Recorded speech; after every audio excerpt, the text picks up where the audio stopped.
Welcome to Arul Vallalar TV and microwave அவன் service centre. இன்றைக்கி இந்த வீடியோவில் என்ன பார்க்க போகிறோன்னா சோனி 55 inches எல்இடி டிவி. இது மாடல் நம்பர் வந்து KD55X7500H. இப்போ நம்ம வந்து டிவியோட பேக் கவரை கட்டியாச்சு. கட்டினதுக்கப்புறம் இதில் வரக்கூடிய பவர் சப்ளை இது டைமிங் கண்ட்ரோல் போர்டு, இது மதர் போர்டு. இந்த டிவியில் நேச்சர் கம்ப்ளைண்ட் என்னென்னா டிவி பவர் ஆன் பண்ணால் ஸ்க்ரீன் வரும், ஆனால் படம் வராது. பேக் லைட் எரியும்.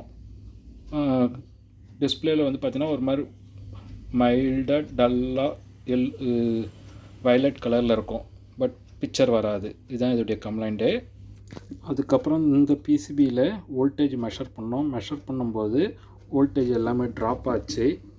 என்னென்னு செக் பண்ணிட்டு வரும்போது இந்த பிசிபியில் ஷார்ட் காமிச்சிது. அதுக்கப்புறம் ஒவ்வொரு ஏரியாவை செக் பண்ணிட்டு வரும்போது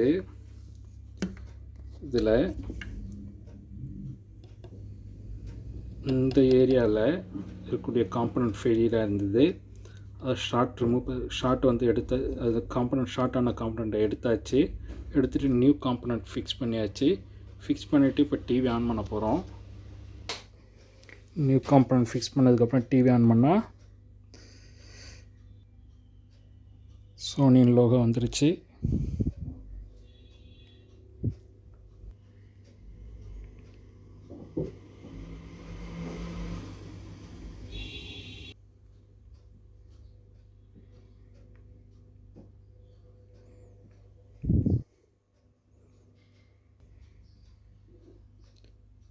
ஸ்க்ரீன் ஃபுல்லாக வந்தாச்சு. பார்க்காத இப்போ இருக்க ஸ்க்ரீனு. இதில் என்னென்னா இந்த செக்ஷனில் இருக்கக்கூடிய காம்பனண்ட் வந்து ஷார்ட் ஆனதுனால இந்த இடத்துல வோல்டேஜ் ஜென்ரேட் ஆகலை. ஜென்ரேட் ஆகாமல் இந்த கனெக்டர்லேருந்து வரக்கூடிய இன்புட் வோல்டேஜ் மட்டும் வருது. மீதி அவுட்புட் வோல்டேஜ் இது நேராக பேனலுக்கு தான், ஸ்க்ரீனுக்கு தான் போகும். அது போகாததுனால படம் வராமல் போயிடுச்சு.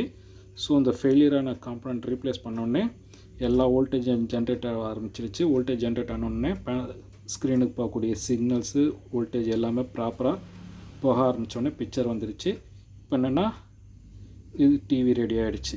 இந்த வீடியோ உங்களுக்கு பிடிச்சிருந்துன்னா லைக் பண்ணுங்கள், ஷேர் பண்ணுங்கள், சப்ஸ்கிரைப் பண்ண மறக்காதீங்க. தேங்க்ஸ் ஃபார் வாட்சிங்.